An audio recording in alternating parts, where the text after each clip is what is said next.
فتلقى آدم من ربه کلمات فتاب علیہ۔ جب خدا مہربان ہو جائے نا تو پھر پانی پینے سے بھی شفا ہو جاتی ہے۔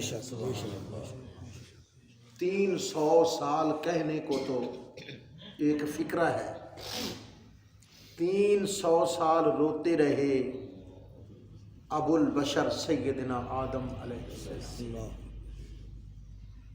تو جب قبولیت کا وقت آیا تو خود دل میں خدا نے ڈال دیا، آدم ذرا یاد کر وہ کیا لکھا دیکھا تھا۔ وہ لکھا دیکھا تھا، پڑھیے لا الہ الا اللہ محمد رسول اللہ۔ تو دل میں یہ خیال پیدا ہوا کہ کیوں نہ میں، ایسے خیال پیدا ہو گیا، خدا نے خود خیال پیدا فرمایا جی، وہ حجاب اتار دیا کہ اب آگے ایک نئی دنیا کی طرف لے چلنا ہے آدم کو، یہی نہیں بیٹھے رہنا۔ کافی رو لیا آدم نے، شاید آدمیت کے لیے وہ رونا کافی ہو جائے۔ اللہ اکبر، یاد آ گیا تو عرض کیا کہ مولا جنت میں حوض کوثر پر، فرشتوں کی آنکھوں میں، حوروں کے پیشانیوں پر، رضوان جنت کے ہاتھوں پر، میں نے جس کا نام تیرے نام کے ساتھ جڑا ہوا دیکھا ہے نا، اس پیارے حبیب کا صدقہ میری توبہ قبول ہو جائے۔ اور ساتھ ہی زبان پہ یہ دعا جاری ہو گئی، ربنا ظلمنا، کہہ لیجئے جن کو آتی ہے پڑھ، ربنا ظلمنا انفسنا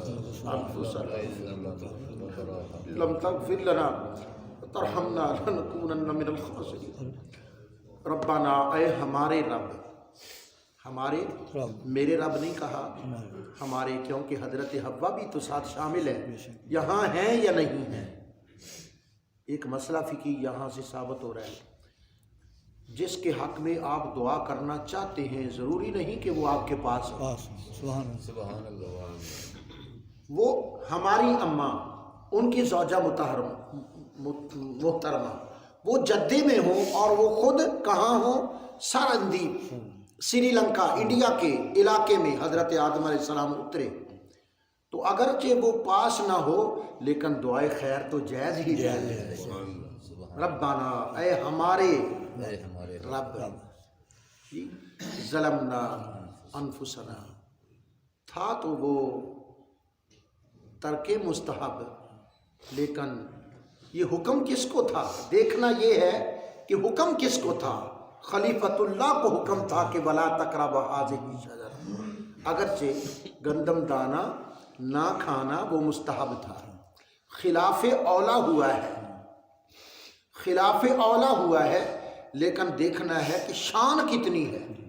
اتنی بڑی شان والے سے خلاف اولا ہونا اچھا نہیں تھا۔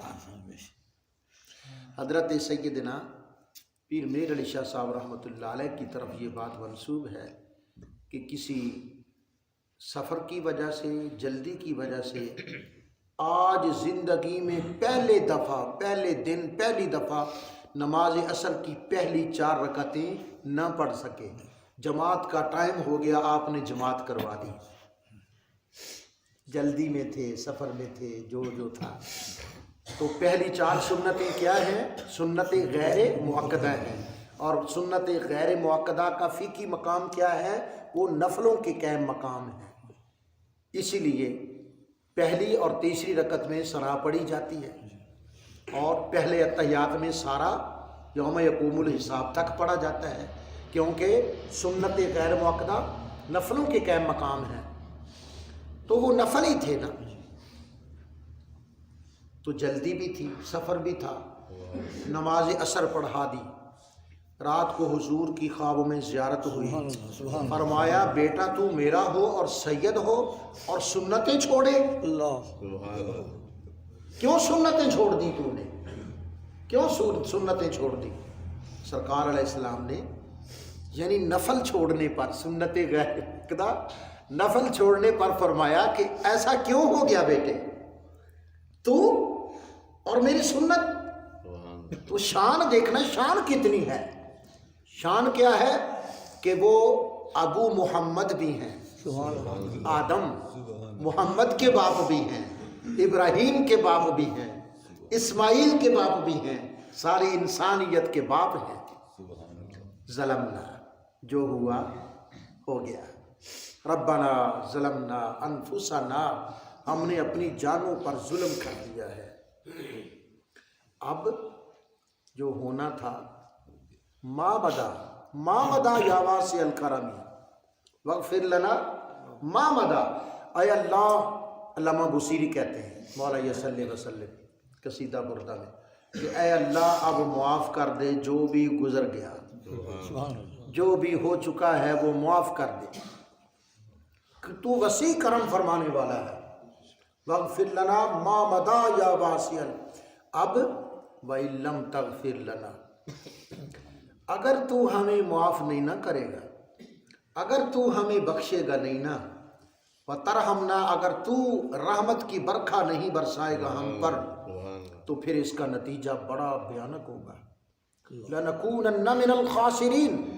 اب ساتھ حضرات دعا پڑھ لیں، ربنا ظلمنا انفسنا وَإِن لَمْ تَغْفِرْ لَنَا وَتَرْحَمْنَا لَنَكُونَنَّ مِنَ الْخَاسِرِينَ۔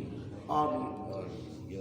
حضرات جی وقار، اللہ رب العالمین کی طرف سے آواز آئی، اے آدم سر اٹھا لے، سجدے سے سر اٹھا لے، اپنے آنسو پونج، تجھے مبارک ہو، میری رحمت تجھ پر برس رہی۔ اب دیکھنا ہم تیری شانیں کتنی بناتے ہیں۔ جو جھک جائے، من تواضع للہ، جو جھک جائے اللہ کی رضا کے لیے، فقد رفعہ اللہ، اللہ اس کے درجے بلند کر دیتا ہے۔ اب دیکھنا کتنی بہاریں ہوں گی، یہ ساری زمین میں تیری اولاد سے بھر دوں۔ یہاں اب نوح بھی آئیں گے، شیس بھی آئیں گے، ابراہیم بھی آئیں گے، اب کعبہ بھی بنے گا، اب طواف بھی ہوگا، اب اللہ اکبر کی اذان دیں گے تیرے بنائے ہوئے گھر میں۔ اے آدم نے بنایا تھا کعبہ سب سے پہلے، اے آدم تیرے بنائے ہوئے گھر بیت اللہ شریف میں تیرا بیٹا محمد آ کر جب آواز دے گا اللہ اکبر، تو شان کتنی بنے گی۔ میری ساری کائنات وجد سے جھوم اٹھے گی جب کعبہ شریف میں محمد اذان پڑھتا ہے صلی اللہ علیہ وسلم، بڑی شانیں بنے گی پیارے آدم۔ اب دیکھنا، اب بس خاموش ہو جا، آنسو پوجھ لے، تجھے مبارک ہو، تیری توبہ قبول ہو۔ اس کا مطلب یہ بھی ہوا ہے نا کہ یہ ضروری نہیں ہے کہ بڑے گناہ کے بعد توبہ کی جائے۔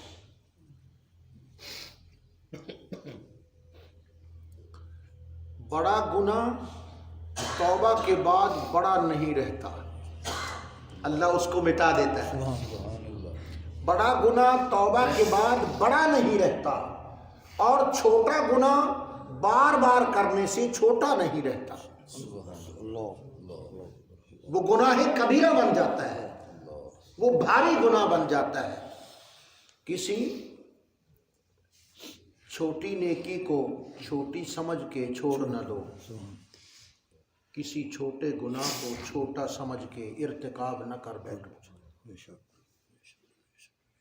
آج میں توبہ کے بارے کچھ عرض کرنا چاہتا ہوں۔ اللہ اکبر۔ توبہ کا لفظی معنی ہے رجوع کرنا۔ کافر نے توبہ کر لی، کیا مطلب؟ اس نے کفر سے رجوع کر لیا اسلام کی طرف۔ مشرک نے توبہ کر لی، شرک سے رجوع کر لیا توحید کی طرف۔ اور ایک مسلمان نے توبہ کر لی، کیا معنی بنے گا؟ اس نے گناہوں سے رجوع کر لیا نیکیوں کی طرف۔ جی اب اللہ بھی توبہ کرتا ہے، تواب، بہت زیادہ توبہ کرنے والا۔ ہم اس کو سمجھانے کے لیے کہہ لیتے ہیں قبول کرنے والا۔ تو لفظی معنی توبہ کا ہے رجوع فرمانے والا، یعنی اپنے غضب سے رجوع فرما کر رحمت کی طرف توجہ فرمانے والا۔ اس کا غضب رک جاتا ہے، اس کی رحمت برسنے لگتی ہے، اس کی ناراضگی ختم ہو جاتی ہے، اور اس کی رضا کا ماحول بن جاتا ہے۔ خدا کا توبہ کرنا، اپنے غضب سے رحمت کی طرف آنا، اور بندے کا توبہ کرنا کفر سے ایمان کی طرف آنا، یا گناہ سے رجوع کر کے نیکیوں کی طرف آ جانا، اس کو کہتے ہیں توبہ کرنا۔ اللہ اکبر۔ قرآن کریم میں سورہ التحریم کا دوسرا رکوع شروع ہوتا ہے 29واں پارہ، اور سورہ التوبہ شریف کا دوسرا رکوع یا ایھا الذین آمنوا توبوا الی اللہ توبۃ نصوحا۔ سبحان اللہ۔ ایمان والو، تمہیں پتے کی بات بتا دیتے ہیں، اللہ کی طرف رجوع کرو، لیکن رجوع ایسا کرو کہ جس طرح کمان سے تیر نکل جاتا ہے اور پھر واپس بولو واپس نہیں آتا، تو گناہ کی دنیا سے ایسے نکل جاؤ کہ پھر دوبارہ گناہ کی طرف میلان جو ہے وہ ممکن نہ رہے۔ توبہ نصوحہ کیا ہے؟ کہ گناہ کی طرف میلان، دھیان، توجہ، تمہارے پاس گناہ کرنے کا وقت نہ رہے، سبحان اللہ۔ گناہ کرنے کا تو تصور باقی نہ رہے، یہ کہتے ہیں توبۃ نصوحا۔ اب آدم علیہ السلام نے کیا کھایا؟